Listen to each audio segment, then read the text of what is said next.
To get into the camera view, press 0 on the numpad. If you click this arrow and click View, and choose to lock the camera to view, you can control the camera to get the perfect camera shot. This is turned off by default.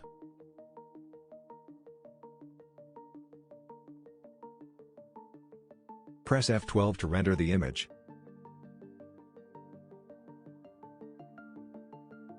Let's right-click on the sphere object, and change the shading to smooth.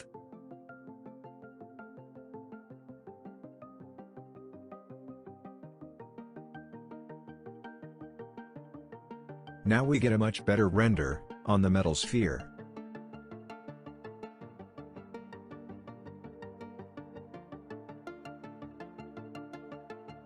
Let's adjust some lighting properties. Let's select the light source.